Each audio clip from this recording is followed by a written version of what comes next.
Bonjour, je me présente. Mon nom est Sonia Ziadé. Je suis directrice principale à la Fédération des chambres de commerce du Québec. Je m'occupe du réseau des chambres de commerce. Donc, bienvenue à cette rencontre d'information sur le programme canadien d'adoption du numérique. Donc, on vous garde, je sais qu'il fait beau dehors, fait que si vous voulez aller l'écouter sur votre balcon, il n'y a aucun problème.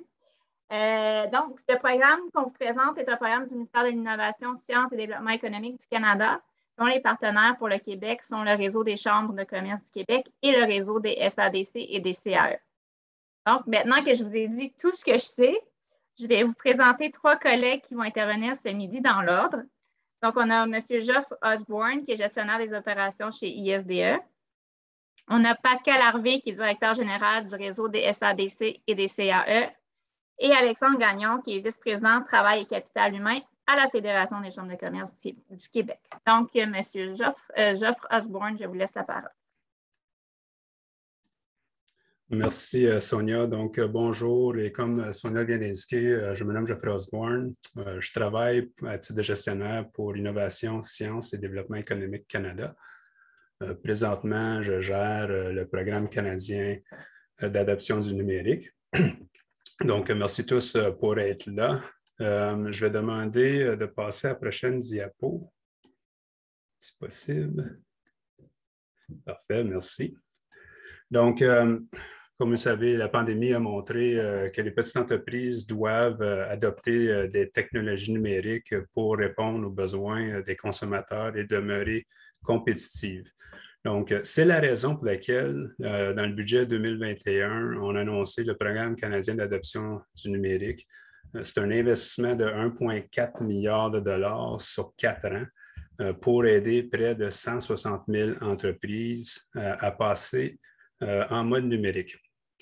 Donc, l'objectif du PECAN est d'aider les petites entreprises à adopter de nouvelles technologies numériques. Aussi, le programme permettra d'embaucher et de former jusqu'à 28 000 jeunes Canadiens qui collaboreront avec les PME canadiennes pour faciliter leur transformation numérique.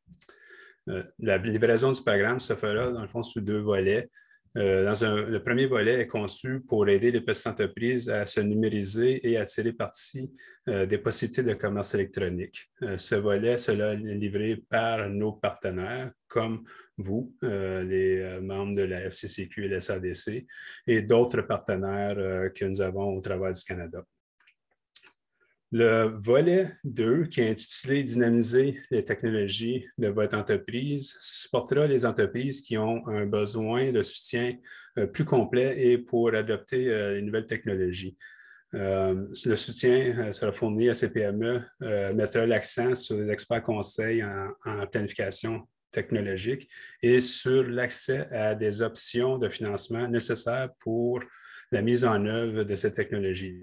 Ce volet-là, on n'en parlera pas vraiment aujourd'hui, mais je voulais juste le souligner parce qu'il fait partie du budget, puis il est livré par mon ministère. Si on peut passer à la prochaine diapo, s'il vous plaît. Merci.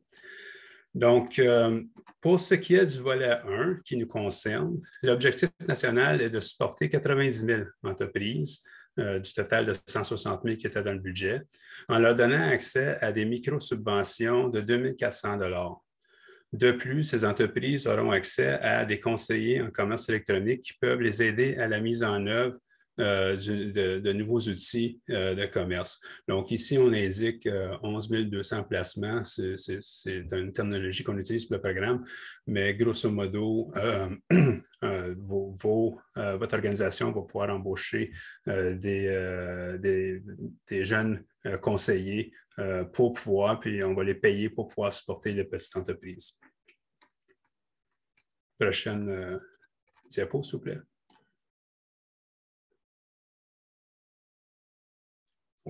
Prochaine encore.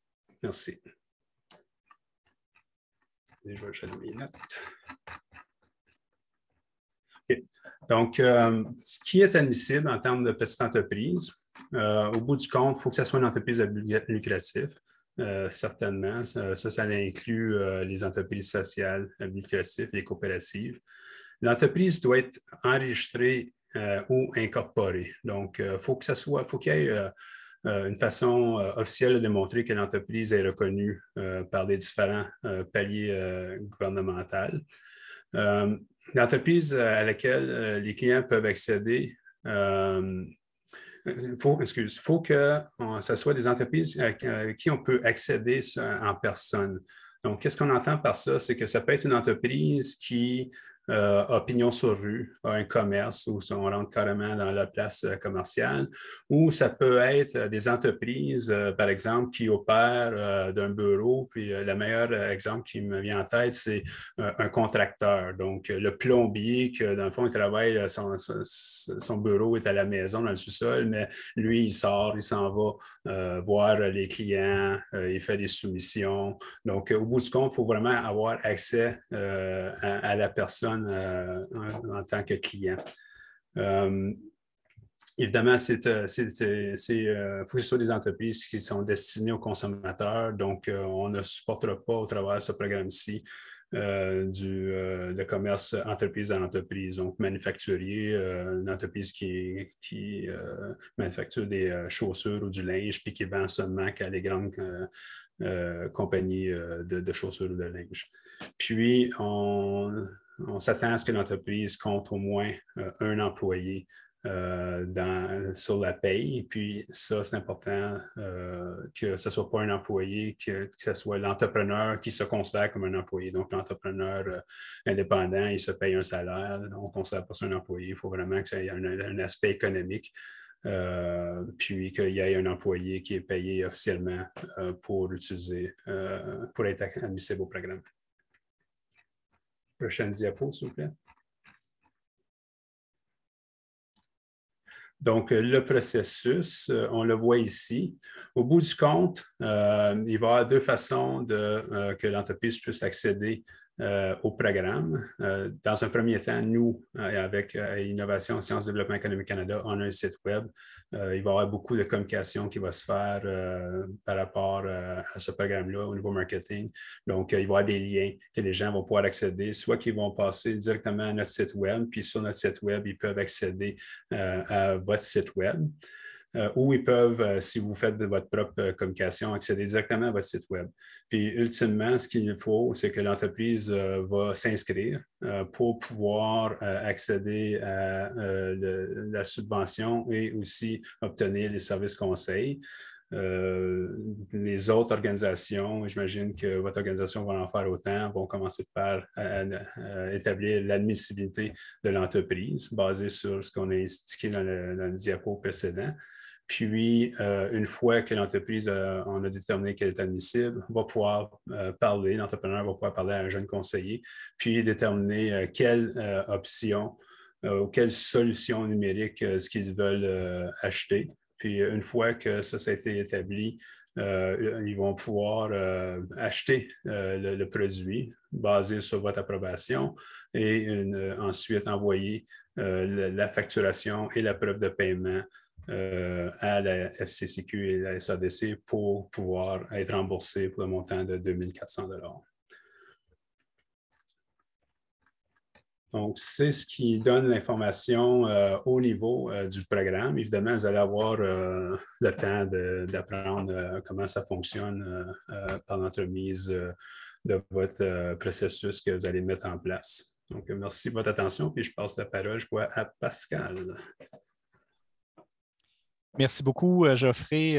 Merci de ton bout de présentation qui met en contexte là, le programme canadien d'adoption du numérique.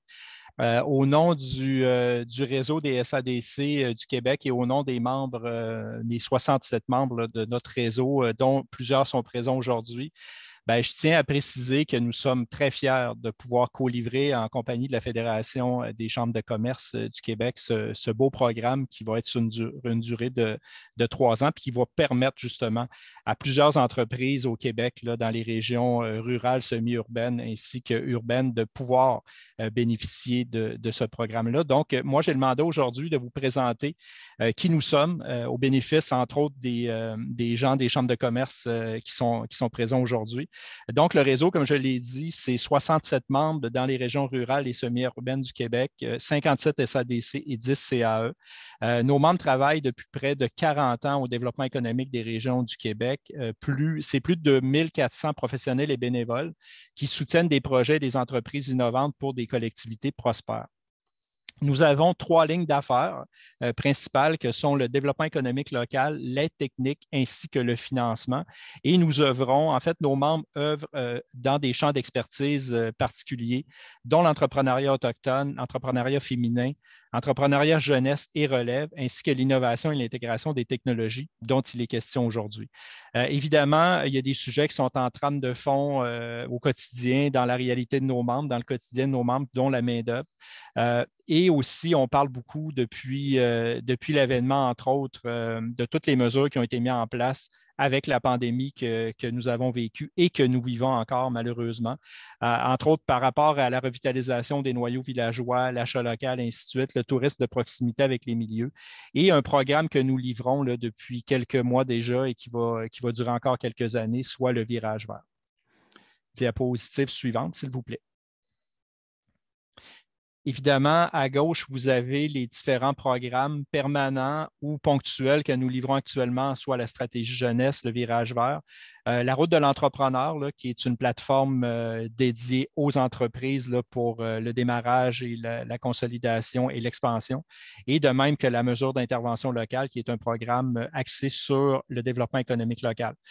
Comme il est question de relations avec les entreprises, j'aimerais vous partager certaines statistiques par rapport à l'intervention de nos membres sur les territoires. Dans les interventions que nos membres font directement auprès des entreprises, ça sert principalement à améliorer le taux de survie des entreprises.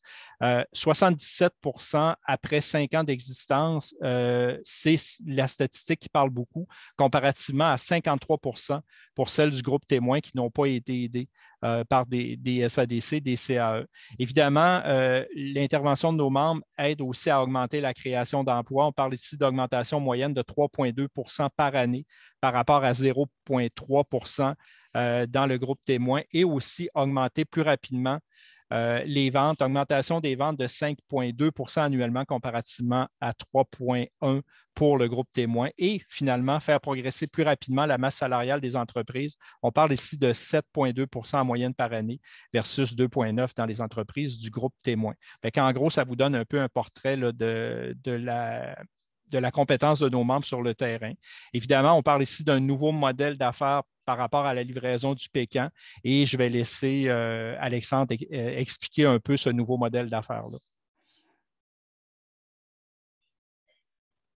Parfait. Merci beaucoup, Pascal. Merci pour la présentation, de passer le micro. Bonjour tout le monde. Du même niveau, je vais faire une petite présentation du réseau de la Fédération des chambres de commerce du Québec au bénéfice des SADC. La Fédération, c'est à la fois 2 chapeaux. Donc, à la fois, on est la Chambre de commerce provinciale. On a 1100 membres corporatifs, membres directement chez nous.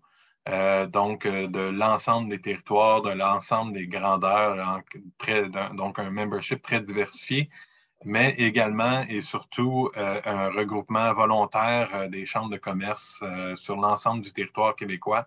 Donc, près de 125 chambres de commerce qui sont à la fois locales, régionales et de la diversité, donc sur l'ensemble du territoire québécois. Donc, en tout et pour tout, on représente près de 50 000 entreprises au Québec. Prochaine, Marika. Donc, un peu à l'image de Pascal qui vient de nous dire, la Fédération et le réseau des chambres, évidemment. Donc, l'ensemble des chambres sont très actifs sur leur territoire pour mettre de l'avant des initiatives propices au développement économique, à jouer sur les enjeux des entreprises québécoises, mais la Fédération aussi, nous sommes très actifs avec le support de notre réseau dans différents projets, différentes initiatives. Dans les dernières années, ça a pu se répercuter, notamment, je regarde Geoffrey, mais beaucoup, notamment récemment, vous avez peut-être l'initiative sur l'achat local, évidemment, qui a été livrée récemment pour favoriser le recours à l'achat local, mais également diverses initiatives pour aider les entreprises avec leurs enjeux de main-d'œuvre. Donc, on pense un emploi en sol québécois pour la régionalisation de l'immigration, accueillir un stagiaire au niveau de favoriser le maillage entre les milieux d'éducation et le milieu des affaires pour favoriser les stages en milieu de travail, le financement de ces stages en milieu de travail-là. Des initiatives quant au développement des compétences et notre plateforme de bonnes pratiques, de partage de bonnes pratiques en matière de ressources humaines, pratiques RH, qui roule depuis 2020. Donc, on a diverses initiatives, divers projets également, notamment notre programme COREX pour favoriser les exportations, notamment avec le nord-est américain historiquement, mais qui a des visées encore plus larges dorénavant. Mais donc, on est très ancré sur le terrain. Et puis, donc, dans diverses initiatives, mais puis je vais peut-être parler un petit peu du partenariat en lui-même, c'est que c'est une belle initiative qu'on met de l'avant, puis le PCAN, le Programme canadien d'adoption du numérique, bien, nous amène un vieux rêve de mieux collaborer les deux réseaux ensemble aussi sur le territoire. C'est deux réseaux qui sont très présents, très pertinents sur le territoire, très complémentaires aussi. On a pu parfois penser que parfois c'était compétiteur, mais pas tout à fait. Je pense qu'on en a discuté beaucoup dernièrement, notamment avec Pascal, mais pour dire il y a un moyen d'être encore plus pertinent et de profiter de la force de nos deux réseaux pour être de rejoindre le maximum d'entreprises au Québec et d'être sûr qu'on répond aux besoins de ces entreprises-là. Donc, c'est une première collaboration plus directe, là, intervention directe, mais certainement pas la dernière, vous aurez compris. Donc, dans le cadre de ce projet-là, grâce à la collaboration, évidemment, du gouvernement fédéral, on a été invité à regarder comment est-ce qu'on allait déployer l'opportunité de ce programme-là au Québec. Et il en est venu rapidement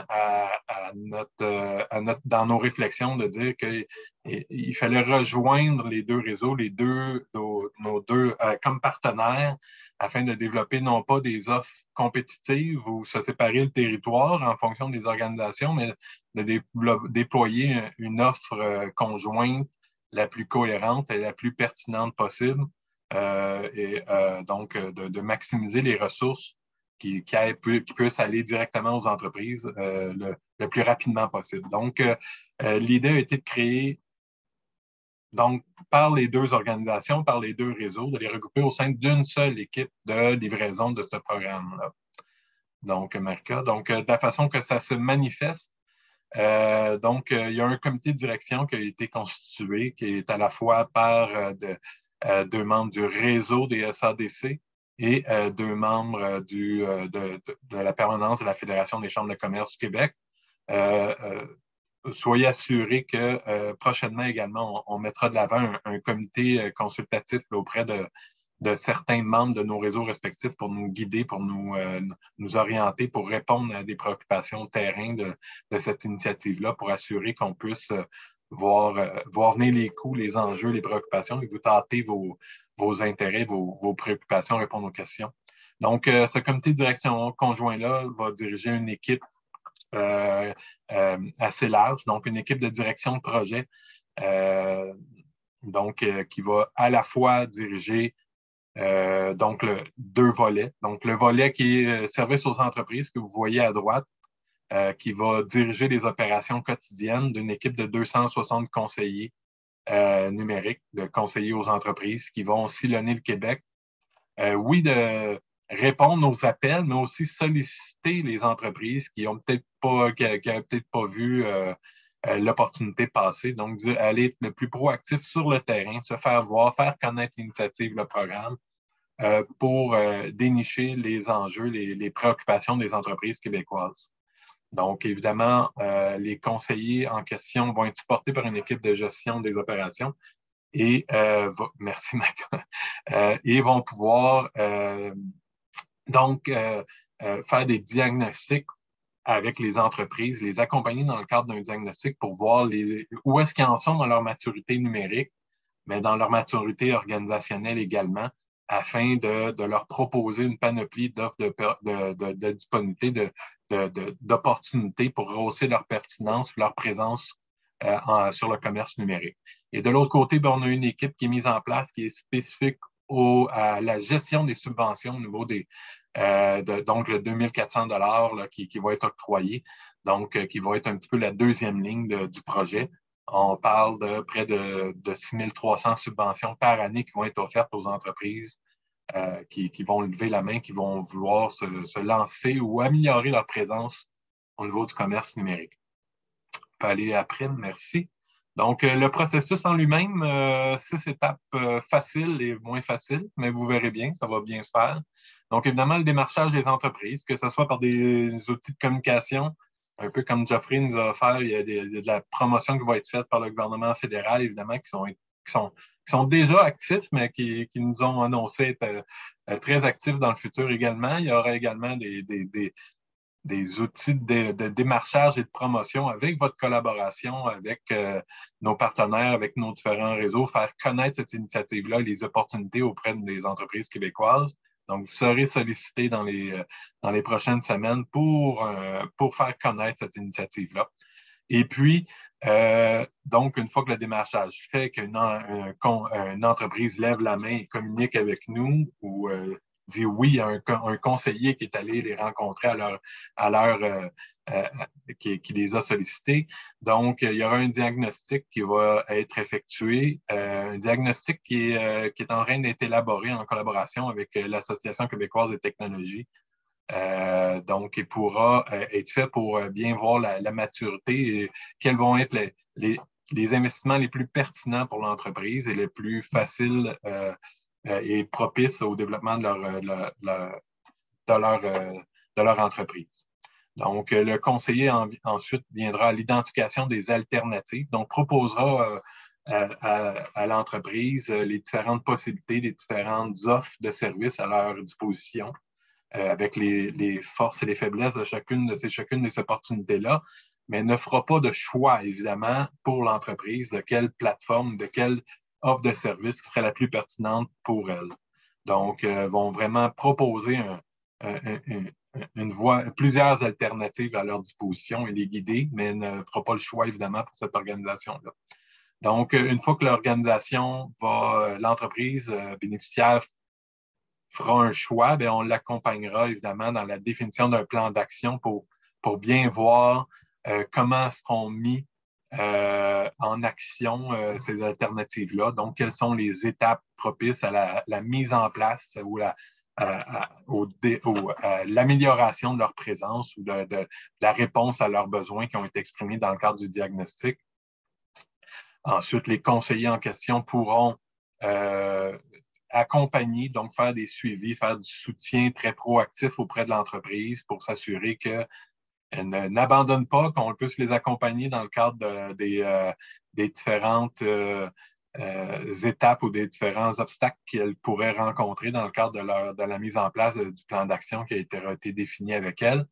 Et évidemment, passer ensuite le processus auprès de la promotion de la subvention, bien leur faire connaître les soutiens financiers à leur disposition. Et évidemment, dans le cadre du programme canadien d'adoption numérique, mais s'ils veulent aller plus loin, il y a d'autres programmes de subvention qui existent également qu'on pourra mettre de l'avant et pouvoir proposer pour continuer rehausser leur place sur le numérique. On peut passer au prochain, merci. Donc, les entreprises admissibles, ça a été expliqué un peu par Geoffrey, mais il y a une micro-subvention maximale de 2400 $ qui pourront leur être alloués. Donc, c'est un processus très simple, très rapide. C'est des processus qu'on est habitué de mettre en place dans le cadre d'autres initiatives. Donc, qui seront gérés par l'équipe de gestion de projet, donc l'équipe globale. Donc, il y a en 4 étapes faciles.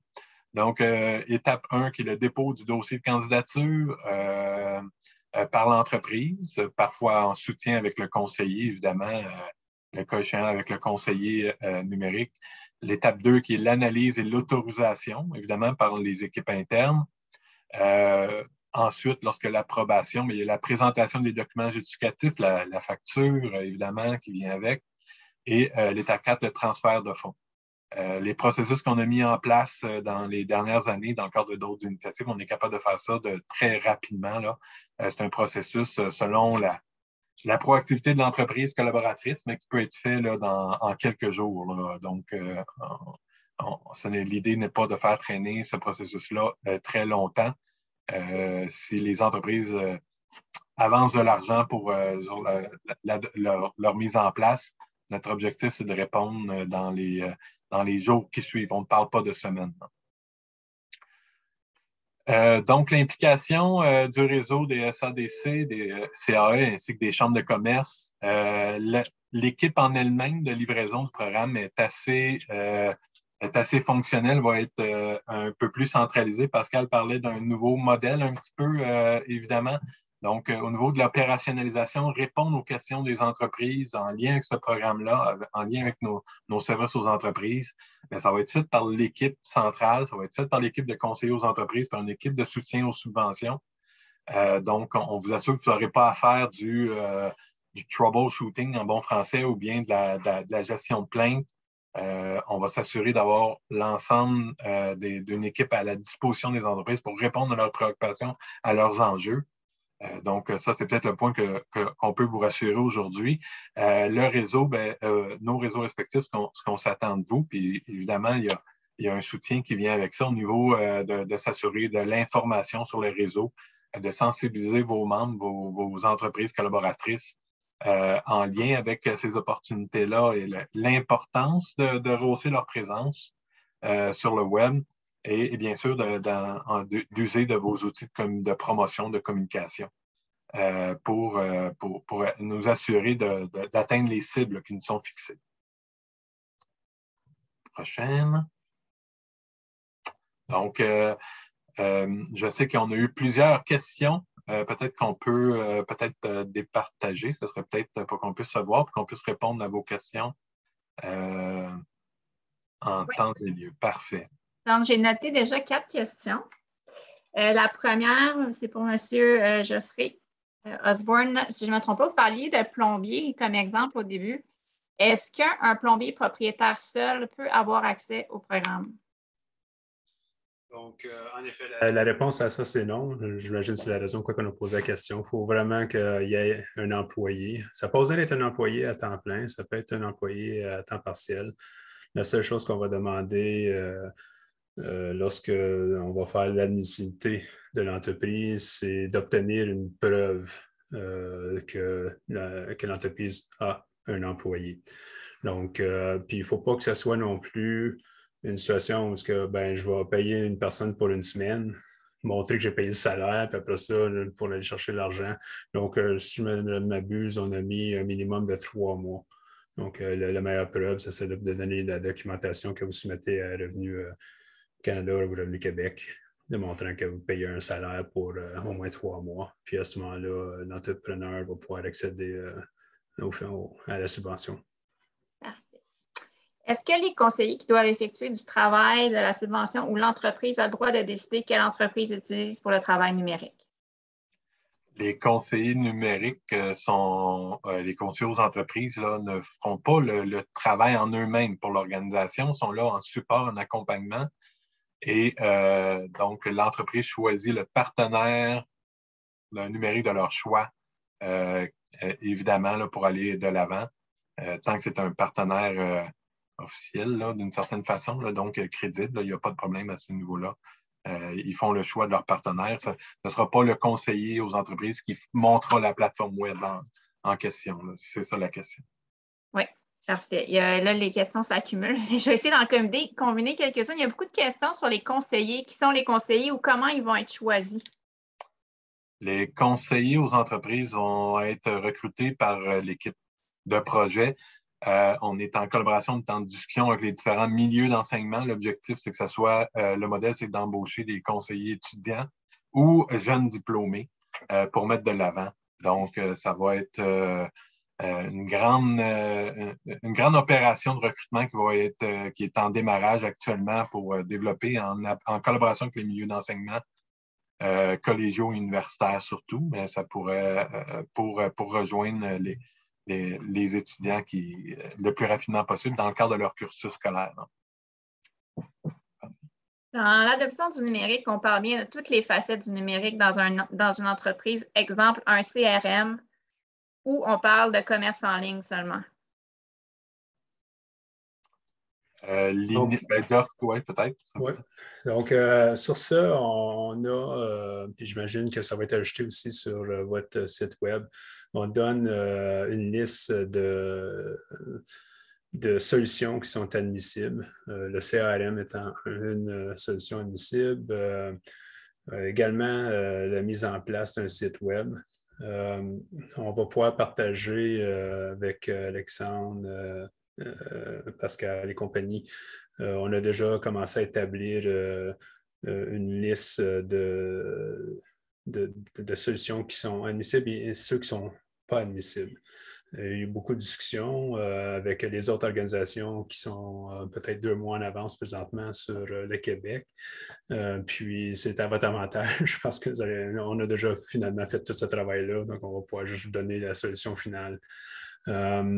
Qu'est-ce qui ne peut pas être couvert, par exemple, c'est si une entreprise a déjà un site Web, puis veut juste améliorer son site Web dans le sens de changer les pages ou embaucher un employé pour travailler là-dessus. Il peut cependant ajouter une composante au site Web. Donc, par exemple, on a un site Web, on a déjà tout l'inventaire en ligne, on la voit, mais on n'est pas capable d'acheter en ligne encore. Donc, à ce moment-là, on ira chercher l'outil et la solution qui pourrait être attachée au site Web pour que finalement, quand la personne la voit l'item, elle peut dire ben, je vais l'acheter cet item-là. Puis là, à ce moment-là, elle peut l'envoyer dans le panier, puis payer l'item, puis que c'est ensuite expédié par la poste. Donc, ça serait un exemple qu'est-ce qui pourrait être couvert. Fait qu'on va pouvoir partager cette information avec vous, qu'est-ce qui est admissible et qu'est-ce qui n'est pas admissible dans un court délai. Parfait. Le 2 400 doit-il être appuyé par une contribution d'entreprise ou si le projet coûte 2 400, 100% est défrayé par le PICAN? Donc, il n'y a pas de contribution financière obligatoire de la part de l'entreprise. Si le projet coûte 2 400, il reçoit 2 400. Exactement. De ce que je comprends des autres organisations avec qui on a parlé, ils s'attendent à avoir des projets. Donc, ça va être rare que le projet va donner exactement 2 400 $. Fait l'entreprise va premièrement soumettre un projet, dire bon, voici ce que je veux. Puis finalement, en ajoutant tous ces items-là, ça monte à 3 100 $. À ce moment-là, ils vont pouvoir soumettre la facturation pour m'en payer 2 400. Mais si par hasard, ça donne 2 400 exactement, il n'y a pas besoin d'avoir une contribution de la part de l'entreprise. Puis aussi, à noter que, par exemple, il va y avoir des solutions qui vont être probablement proposées et acceptées ou est-ce que c'est un frais mensuel pour accéder à un produit. Puis j'utilise le terme Shopify parce que tout le monde connaît Shopify. Donc, dans cette situation-là, c'est par exemple, on paye un montant mensuel. Qu'est-ce qu'on va s'attendre à, c'est que l'entreprise paye pour 2 400 $ d'avance. Donc, il va y avoir une facturation à crédit disant qu'ils ont payé pour un an. Puis à ce moment-là, on va pouvoir rembourser le 2 400 $ parce qu'une des choses importantes à comprendre, c'est qu'il faut que le 2 400 $ soit déboursé au complet pour que le gouvernement fédéral le rembourse. Bien, dans ce cas-ci, par entremise de vous. Donc, ça va être une option dans le cas de si on achète des solutions à frais mensuels. Parfait.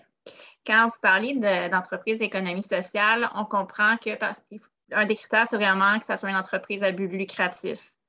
Là, c'est juste pour clarification, les OBNL, OFBL ne se qualifient pas là, pour le programme. Exactement.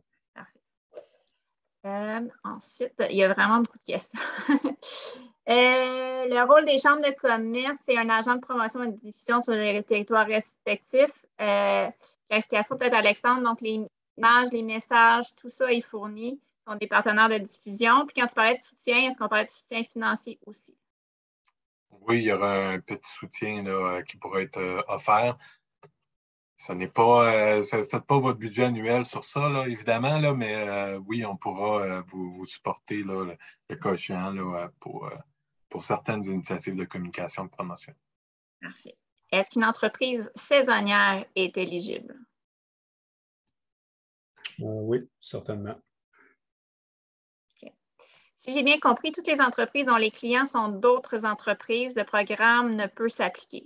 OK. Voilà. Oui, donc, excuse le terme en anglais, le business to business, donc entreprise à entreprise. Ce que je veux dire ici, c'est que probablement 95% du temps, ce n'est pas admissible. Okay? Parce que c'est vraiment, on va dire, un terme de manufacture, comme on a parlé. Puis ça, le volet 2 le couvre. Il fallait vraiment avoir un aspect consommateur. Mais il y a eu un scénario qui nous a été soumis justement cette semaine, puis on dit qu'est-ce qui arrive avec le fermier, que lui, il fait juste vendre ses produits à les restaurants locaux. Donc, à ce moment-là, probablement que dans une situation de même, le ministère serait prêt à dire OK, ben oui, c'est local, c'est pas vraiment. C'est des entreprises d'entreprise, mais ce n'est pas comme de la manufacturation, comme qu'on ferait, par exemple, pour le soulier. Donc, dans cette situation-là, probablement qu'on l'acceptait. Ultimement, ce qu'on demande aux organisations, c'est on analyse chaque dossier, puis advenant qu'on a un doute, à ce moment-là, ils vont nous envoyer la question, dire OK, bien, ce scénario ici, est-ce que c'est acceptable? Puis possiblement, on dirait oui. Donc, mais 95% du temps, je dirais qu'entreprise d'entreprise ne sera pas supportée. Parfait. Là, on nous demande une garantie que les institutions, les plus petites institutions en région vont être sollicitées, les cégeps. Je peux peut-être y répondre, celle-là, Geoffrey et Alexandre. En fait, nous, de par notre rôle d'intervenant en région rurale et semi-urbaine, évidemment, on avait cette préoccupation-là qu'il y ait le plus de retombées possible. Évidemment, le programme va avoir des retombées financières sur l'ensemble du Québec, si on le comprend. Mais pour les ressources, la pandémie a eu ça de bon, c'est que ça a développé des nouvelles façons de faire et le télétravail en fait partie, donc le travail à distance. Je pense qu'on va avoir la préoccupation, oui, d'embaucher parmi les 260 personnes, les 260 conseillers par année, les meilleures personnes, les meilleurs candidates disponibles. Peu importe que ce soit des gens qui soient basés à Montréal, à Laval, à Québec, à Bonaventure, à Rouyn-Noranda ou à Chibougamau, bien, ces personnes-là auront le droit au chapitre. Fait qu'évidemment, le travail à distance va être privilégié parce que vous devez bien vous douter que loger 260 personnes par année, ça ne se fait pas en criant ciseaux. Fait qu'il va peut-être y avoir un mix des deux, là, certaines personnes en présentiel, mais la plupart, évidemment, des 260 répondants, là, conseillers aux entreprises, vont travailler à distance. Puis c'est ça qui fait la beauté de la chose, c'est qu'ils vont pouvoir intervenir à partir de partout au Québec. Bon, vous avez répondu à la prochaine question, mais pour ceux qui sont en présentiel, ils vont être logés où? Ils vont être en télétravail. Tout le monde est en télétravail. Oui, tout le monde est en télétravail. Il n'y aura pas de bureau attitré dans les différentes chambres de commerce ou SADC. C'est ça la question. On sait que dans une autre initiative, au des stages, il y a des conseillers qui étaient hébergés dans des chambres, mais ce n'est pas le même modèle. Là. Puis moi, ça a peut-être porté à confusion, mais quand on parlait de présentiel, c'était surtout pour les membres de l'équipe là, qui vont travailler, la vingtaine de personnes qui vont être embauchées, mais les 260, évidemment, vont travailler à distance, comme Alexandre le mentionnait. Excellent. Quel niveau de temps, puis là, peut-être qu'on peut se baser sur les expériences dans les autres provinces, quel niveau de temps un entrepreneur devra investir pour obtenir la subvention? Le moins possible. OK, on se comprend. L'objectif, c'est de faciliter la vie. Évidemment, tout dépendra des choix faits par l'entreprise, du choix de la plateforme, du choix de l'opportunité qu'il désire prendre. Donc, notre objectif, puis l'équipe des conseillers, puis l'équipe de support en arrière, c'est que ça soit le plus simple et le plus facilitant possible pour les bénéficiaires. Donc, on est là pour faire gagner du temps et non pour leur en faire prendre. Donc, on ne dira pas, vous devez prendre 5 heures de votre temps pour parler avec notre conseiller. L'objectif, c'est que ça soit le plus rapide, le plus simple possible et le plus fluide et flexible. On pose beaucoup de questions sur le soutien financier. Je ne sais pas si vous voulez déjà vous avancer sur les détails. On ne peut pas vous revenir sur ça pour le moment. Ce sera des discussions qu'on aura dans les prochaines semaines. Mais comme on vous dit, on est là pour faire connaître cette initiative-là, pour la mettre de l'avant. Je veux réduire les attentes là, actuellement, là, de ne pas penser que ça fera faire votre budget annuel sur ça. Là, c'est vraiment pour des initiatives ponctuelles de communication. Puis une autre clarification, parce que là, on parlait de télétravail, ça portait à confusion. Les 260 étudiants, conseillers qui seront embauchés, ils vont se déplacer, ils vont aller cogner aux portes. Parfait. Oui, ils vont se déplacer, ils vont aller sur le terrain à la rencontre des entreprises, ils vont faire de la sollicitation téléphonique par courriel, évidemment, on ne se le cachera pas, ça va être nécessaire, mais dès que possible, on les veut en entreprise, en communication avec les gestionnaires, avec les entreprises, avec les employeurs. Il y a quelqu'un qui nous demande des détails sur le volet 2. Est-ce que c'est quelque chose que vous voulez aborder aujourd'hui? Geoff?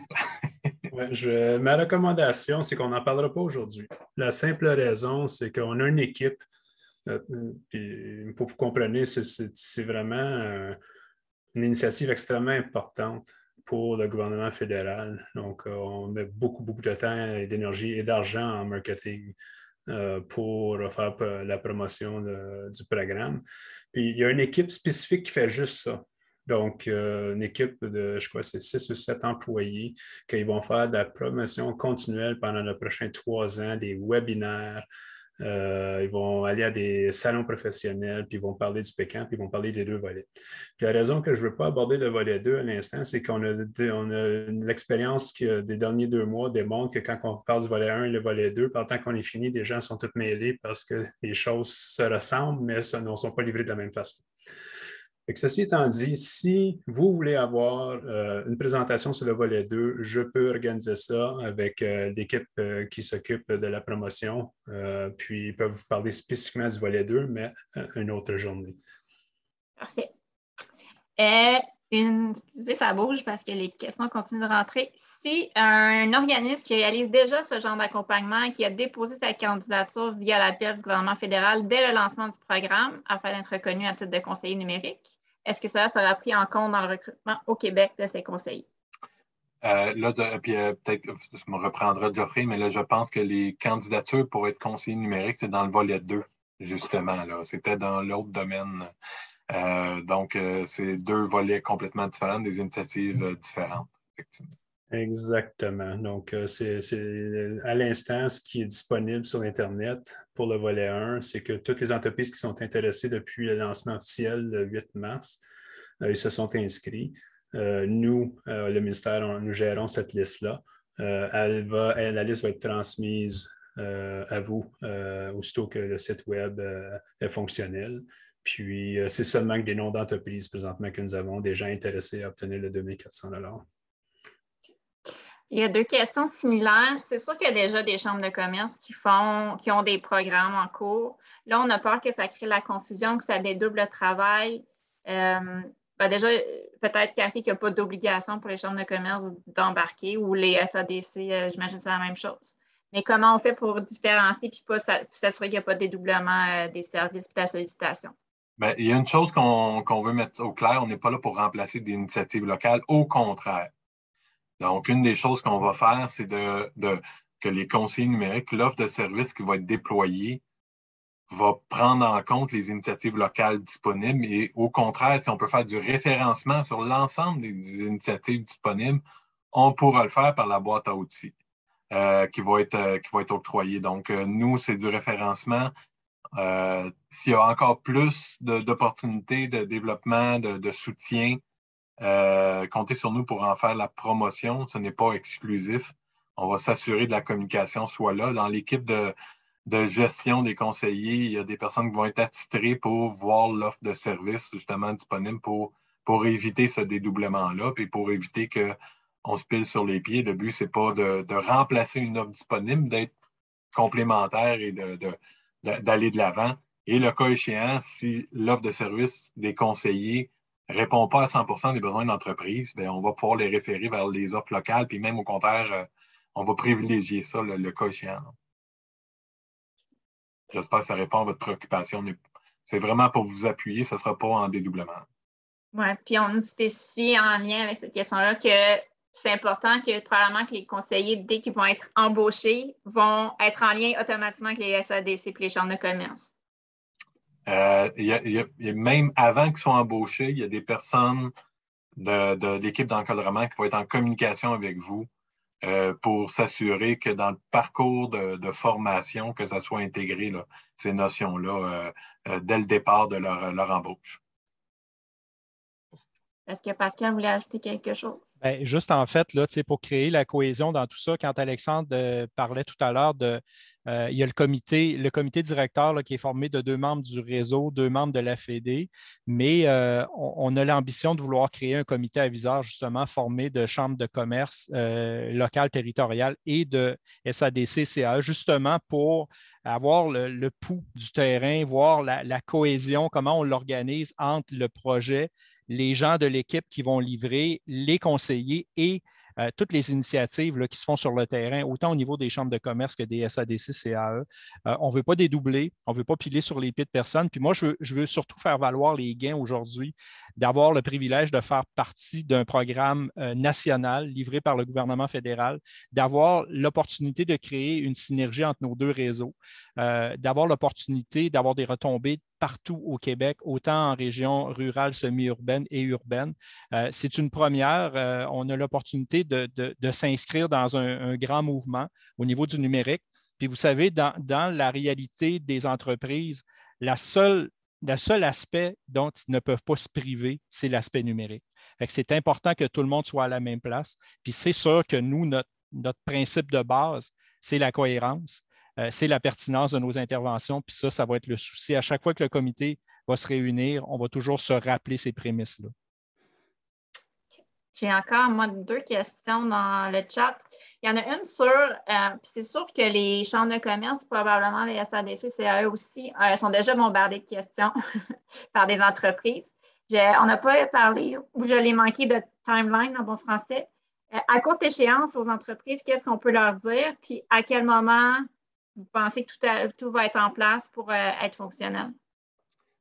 Dès aujourd'hui, les entreprises qui veulent qu'on communique avec elles peuvent avoir accès par une plateforme qui doit être en ligne actuellement. On vous pourra la mettre dans le chat, là, qui est pour pouvoir s'inscrire à notre infolette puis s'assurer qu'on les rappelle et dès que les conseillers sont en place. Mais on parle de commencer à traiter les demandes de subvention, les demandes d'ici la fin mai, début juin. Donc, ça va être très rapide avant qu'il y aura l'équipe de gestion qui va se constituer là, pour aller à la rencontre des entreprises pour du soutien numérique.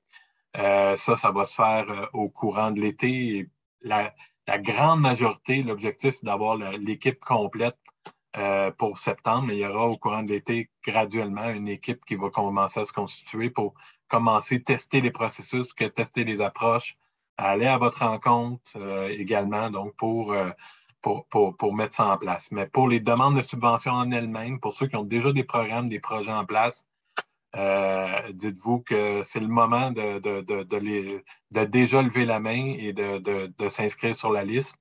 Et puis, dans les prochaines semaines, là, dans maximum 1 mois, là, il y en a qui vont commencer des subventions, vont commencer à être traitées. Là. Parfait.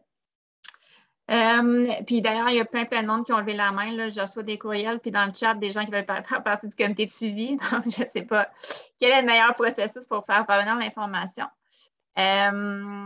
On demande, lorsqu'une entreprise envoie un formulaire par le site Internet, est-ce que la SADC ou la Chambre seront mis au courant qu'une entreprise de son territoire a soumis une demande de subvention?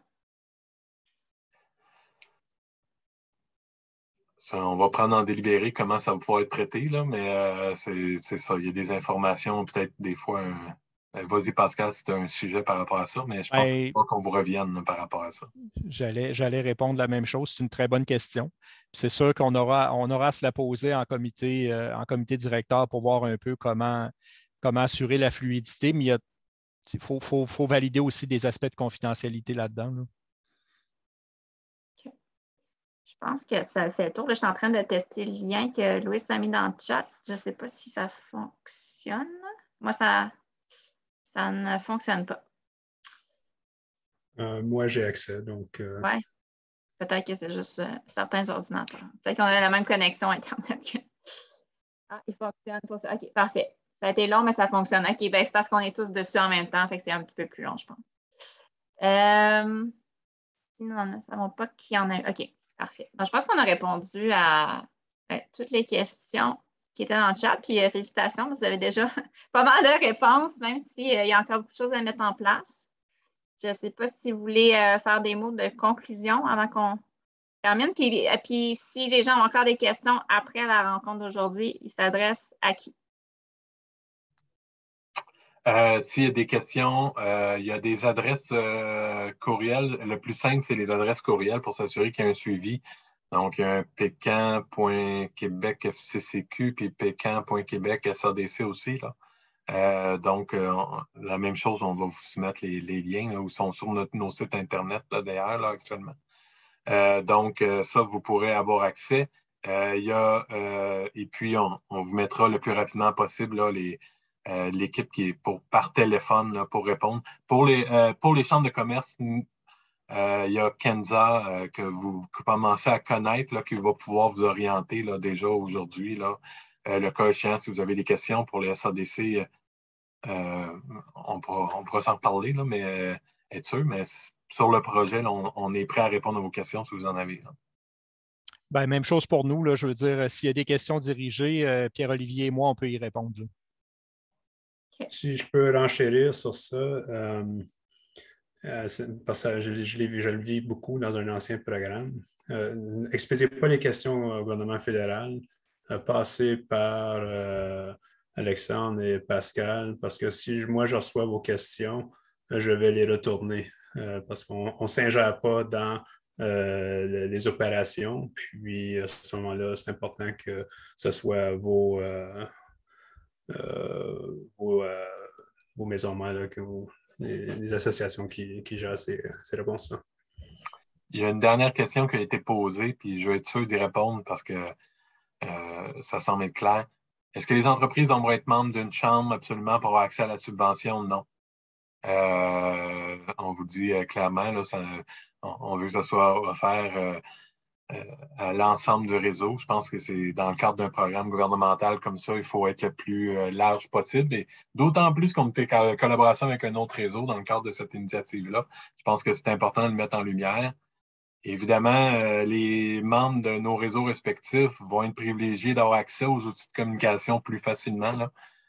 C'est peut-être l'avantage qui leur est donné, mais sinon, on ne fera pas d'exception là, en lien avec l'état du membership de ces entreprises-là dans le cadre de cette initiative-là spécifique. Parfait. Est-ce que ça serait la conclusion de notre rencontre d'aujourd'hui?